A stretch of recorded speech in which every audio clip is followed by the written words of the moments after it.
എല്ലാവർക്കും വന്ദനം. യേശു ക്രിസ്തുവിൽ വിശ്വസിച്ച നാം ഇന്ന് ഭൂമിയിൽ വെച്ച് എല്ലാ മനുഷ്യരിലും ഏറ്റവും അനുഗ്രഹിക്കപ്പെട്ടവരാണ്. കാരണം യേശു ക്രിസ്തു എൻ്റെ കർത്താവും രക്ഷകനെന്ന് നമ്മൾ ഏറ്റുപറഞ്ഞു എന്ന ഒറ്റ കാരണത്താൽ നാം ദൈവ മക്കളായി മാറി. നമ്മുടെ പേര് ജീവപുസ്തകത്തിൽ എഴുതപ്പെട്ടു. യേശുവിൻ്റെ കാൽവരി യാഗത്തിലൂടെ ഞാൻ പുതിയ സൃഷ്ടിയായി എന്നുള്ള ഏറ്റവും വലിയ പദവി ലഭിച്ചവരാണ് നാം ഓരോരുത്തരും. ഈ ഒരു അഭിമാനം ഈ പ്രഭാതത്തിൽ നമ്മിൽ നിറഞ്ഞു വരട്ടെ. നാം നീതിമാന്മാരാണ്, നാം വിശുദ്ധന്മാരാണ്, നാം സ്വർഗീയ പൗരന്മാരാണ്. നമ്മുടെ പ്രതിഫലങ്ങൾ നിത്യതയിൽ ധാരാളമായിട്ടുണ്ട്.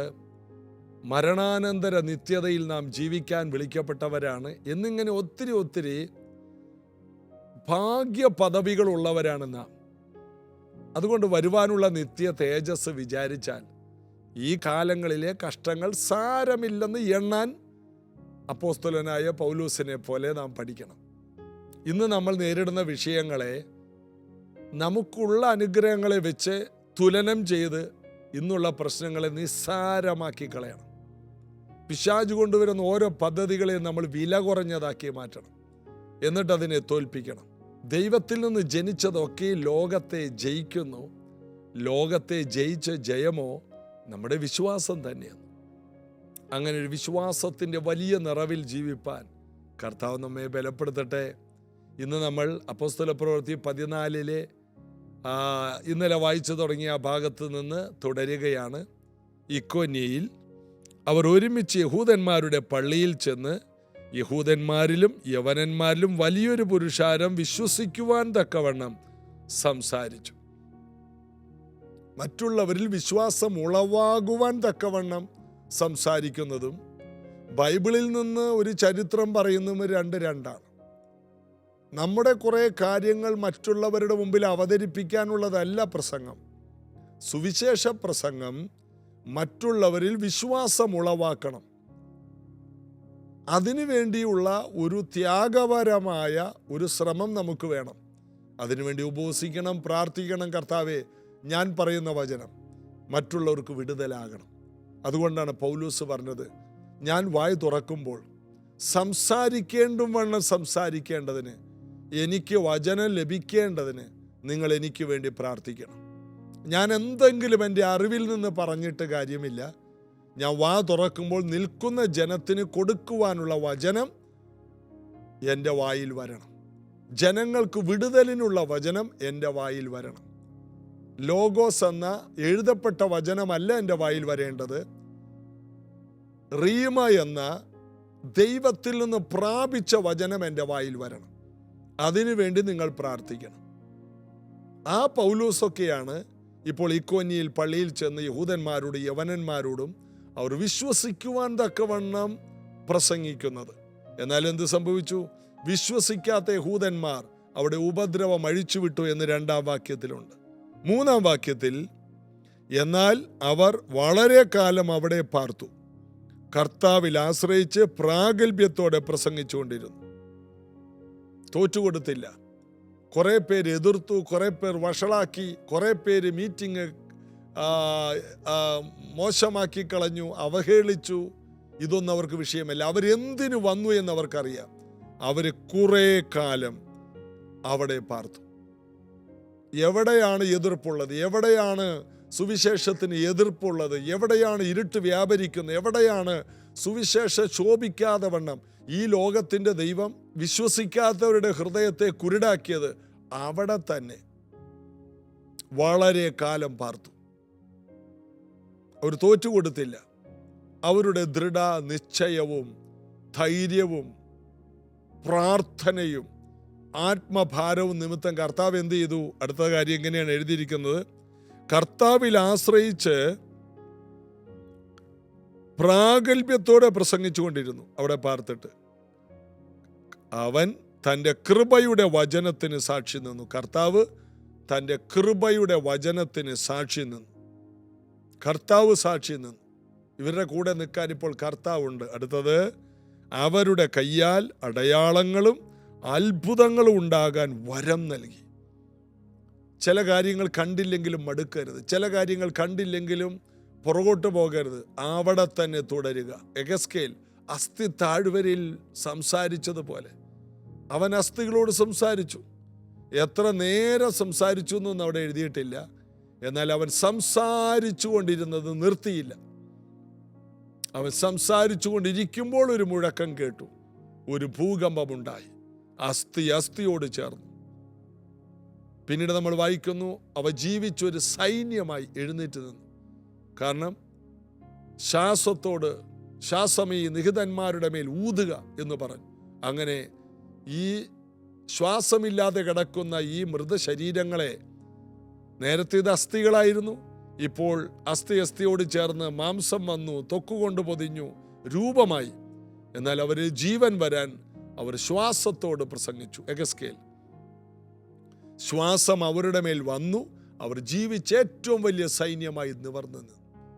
അതാണ് എഗസ്കേൽ 37:1-10 വരെ വായിക്കുമ്പോൾ കാണുന്നത്. ഇതുപോലെ സംസാരിക്കുന്നത് നിർത്തരുത്. വിശ്വാസം പറയുന്നത് നിർത്തരുത്. നമ്മുടെ വാ ഇടക്ക് വെച്ച് മടുത്ത് ക്ഷീണിച്ച് അടഞ്ഞു പോകരുത്.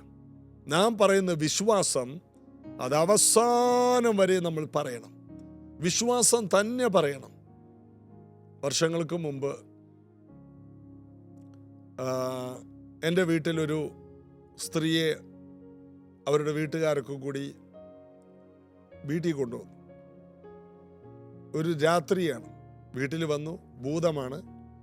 ഈ ഭൂതം വന്നപ്പോൾ തന്നെ പറഞ്ഞു, ഞാൻ പോകില്ല, എന്നെ ഇവിടെ വെറുതെ കൊണ്ടുവന്നാണ്, ഞാൻ വർഷങ്ങളായിട്ട് ഇവളുടെ കൂടെ പാർക്കുന്നത്, ഞാൻ പോകില്ല. അതിന് ഞാൻ പറഞ്ഞു, നീ പോകും, അതുകൊണ്ടാണ് നിന്നെ ഇവിടെ കൊണ്ടുവന്നത്. നീ പോകില്ലായിരുന്നെങ്കിൽ നിന്റെ വീട്ടിൽ തന്നെ നിർത്തിയാൽ മതിയായിരുന്നു. എന്നാൽ ഇവിടെ കൊണ്ടുവരാൻ കാരണം, ഇവിടെ വന്നാൽ നീ പോകും. പോകില്ല പറഞ്ഞു. ഞാൻ പറഞ്ഞു, നീ പോയിരിക്കും. ചില മിനിറ്റുകൾ കഴിഞ്ഞപ്പോൾ ഒരലർച്ചയോടെ അതങ്ങോട്ട് പോയി. പോകില്ല, ഞാൻ കൊന്നേച്ചേ പോകൂ, ഈ വീട് നശിപ്പിക്കും, ചുമ്മാതെയാ. അവൻ പോകും എന്നുള്ളതിൻ്റെ തെളിവാണ് പോകില്ല എന്ന് പറയുന്നത്. അതുകൊണ്ട് അസാധ്യത മുഴുവനും പിശാച് നമ്മുടെ മുമ്പിൽ വരച്ച് കാണിക്കുമ്പോൾ നമ്മൾ മടുക്കരുത്. നമ്മൾ പറയുന്ന വിശ്വാസത്തെ കുറക്കരുത്. പറഞ്ഞുകൊണ്ടേയിരിക്കണം. അവർ വളരെ കാലം അവിടെ പാർത്ത് സുവിശേഷം അറിയിച്ചു. കർത്താവ് തൻ്റെ കൃപയുടെ സുവിശേഷത്തിന് സാക്ഷ്യം നിന്നു. അവരുടെ കയ്യിലൂടെ അത്ഭുതങ്ങളും അടയാളങ്ങളും ഉണ്ടാകാൻ വരം നൽകി. ആദ്യം അത് കണ്ടില്ല. എന്നാൽ പിന്നീട് മടുക്കാതെ നിന്നപ്പോൾ, നാം വിലമുടക്കുമെന്ന് കണ്ടാൽ, നാം ത്യാഗപരമായി ഈ കാര്യത്തിന് വേണ്ടി കർത്താവിന് വേണ്ടി നിൽക്കും എന്നുള്ളത് തെളിയിച്ചാൽ, അല്ലെങ്കിൽ നാം പറയുന്നത് നാം തന്നെ വിശ്വസിച്ചുകൊണ്ട്, ഇത് നടക്കുമെന്ന് വിശ്വസിച്ചുകൊണ്ട് അവിടെ തന്നെ തുടർന്നാൽ അത്ഭുതങ്ങൾ ആരംഭിക്കും. ആദ്യം കാണാത്ത കാര്യം പിന്നീട് കണ്ടു. ആദ്യം ഒന്നും കണ്ടില്ല. ആദ്യം കണ്ടത് എതിർപ്പുകളാണ്. എന്നാൽ പുറകെ അത്ഭുതങ്ങളും അടയാളങ്ങളും വരുവാൻ തുടങ്ങി. ഇതുപോലെ മടുത്തു പോകാതിരുന്നാൽ, തളർന്നു പോകാതിരുന്നാൽ തക്ക സമയത്ത് നാം കൊയ്യും. നമ്മെ തളർത്തിക്കളയാനാണ് പിശാച് പലപ്പോഴും നോക്കുന്നത്. എന്നാൽ എവിടെ നമ്മെ തളർത്താൻ നോക്കിയോ അവിടെ തന്നെ ദൈവം നമ്മെ മാനിക്കും. എവിടെ നമ്മളെ പേടിപ്പിച്ചുവോ അവിടെ തന്നെ ദൈവം നമ്മെ ഉയർത്തും. എവിടെ നമ്മൾ ക്ഷീണിച്ചുവോ അവിടെ തന്നെ നമ്മൾ ബലപ്പെടും. എവിടെയാണോ മറുപടി കാണാതെ പോയത് അവിടെ തന്നെ ധാരാളം മറുപടികൾ നാം കാണും. ഇന്ന് ഇത് കേൾക്കുന്ന പലരോടും പറയുന്നു, മടുത്തു പോകാതെ വിശ്വാസം പറയുക. സുവിശേഷം അറിയിക്കുക എന്ന് പറഞ്ഞാൽ വിശ്വാസം പറയുക. യേശുവിൽ വിശ്വസിക്കുക, നീയും നിന്റെ കുടുംബവും രക്ഷ പ്രാപിക്കും. കർത്താവായ യേശു ജീവനുള്ള ദൈവമാണ്. അവൻ രോഗികളെ സൗഖ്യമാക്കുന്നു. അവൻ്റെ അടിപ്പിണരാൽ സൗഖ്യം വന്നിരിക്കുന്നു. ഈ സുവിശേഷം അവിടെ പാർത്തുകൊണ്ട് വളരെ കാലങ്ങൾ പറഞ്ഞു. അവരൊരു തീരുമാനമെടുത്തു, മറുപടി കാണും വരെ ഞങ്ങളിത് പറയും. ഇതാണ് യെഹെസ്കേലും ചെയ്തത്. മറുപടി കാണും വരെ. നമ്മളൊരു മലയോട് പറഞ്ഞാൽ മല മാറും വരെ പറയണം. ഒരു രോഗത്തിന് വേണ്ടി കൽപ്പിച്ചാൽ, ആ രോഗം മാറാൻ കൽപ്പിച്ചാൽ രോഗം മാറും വരെ കൽപ്പിക്കണം. ഒരു മറുപടി കാണും വരെ നാം പറഞ്ഞുകൊണ്ടേയിരിക്കണം. വിശ്വസിച്ച് പറയണം. അത് സംഭവിച്ചിരിക്കും യേശുവിൻ്റെ നാമത്തിൽ. ഇത് പറയുമ്പോൾ ഇത് കേൾക്കുന്നവരിൽ എന്തൊക്കെയോ ഒരു ചലനം ഉണ്ടാകുന്നുണ്ട്. ഏതൊക്കെയോ മേഖലകളിൽ നിങ്ങൾ പറഞ്ഞു മടുത്തുപോയ സ്ഥലത്ത് നിങ്ങൾ അവിടെ ഉറച്ചു നിൽക്കണം. അവിടെ 3-ാം വാക്യം, എന്നാൽ അവർ വളരെ കാലം അവിടെ പാർത്തു. എവിടെ? അവർക്ക് എതിർപ്പുണ്ടായിടത്ത്, മറുപടി കാണാത്തിടത്ത്, റിസൾട്ട് ഇല്ലാത്തിടത്ത് അവർ വളരെ കാലം അവിടെ പാർത്ത് കർത്താവിൽ ആശ്രയിച്ചു. ഒരു മറുപടിയും കണ്ടില്ലെങ്കിലും കർത്താവിൽ അങ്ങോട്ട് ആശ്രയിക്കണം.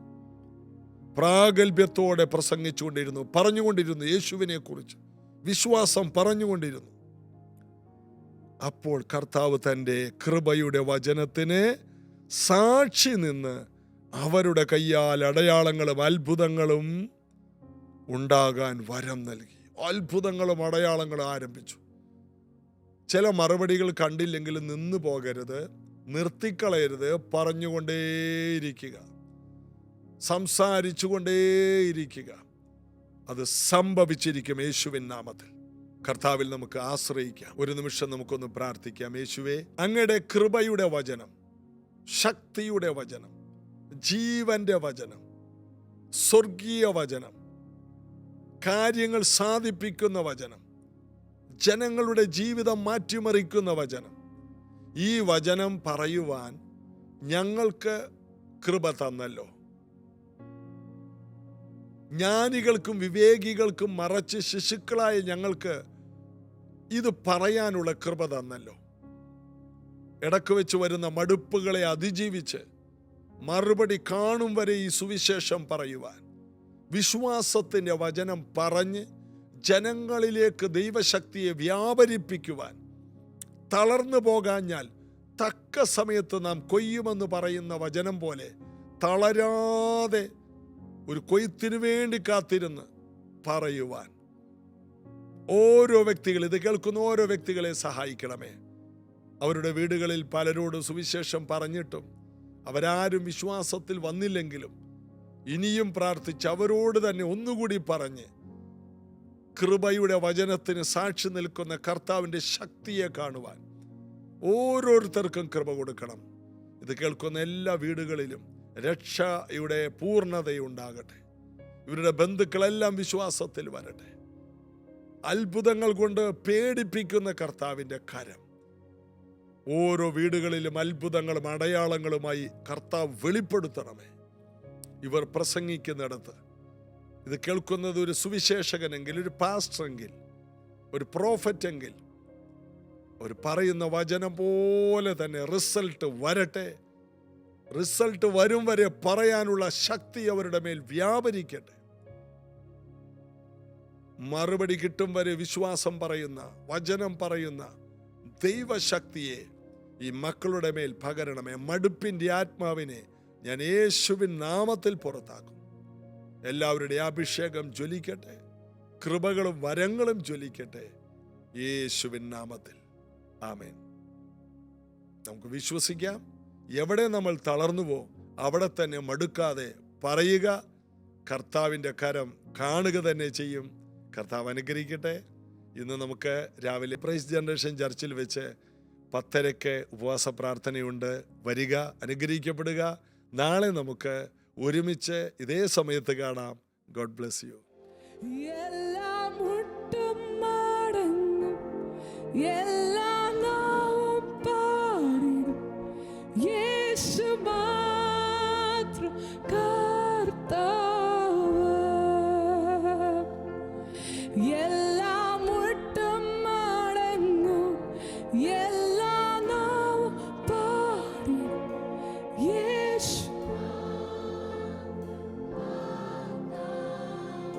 കർത്തൻ നീ, കർത്തൻ നീ, കർത്തൻ നീ,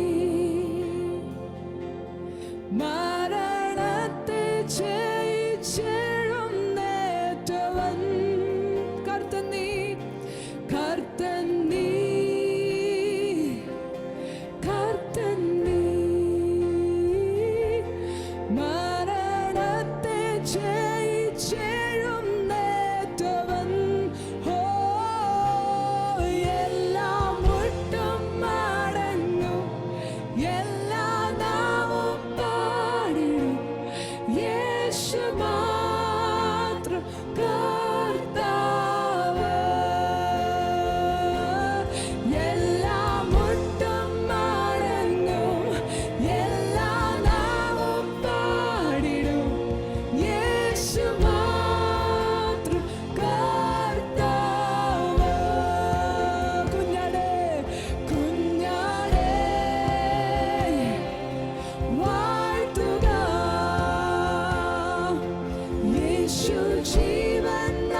യേശു മാത്രം കർത്താവ്. യേശു മാത്രം, യേശു മാത്രം കർത്താവ്.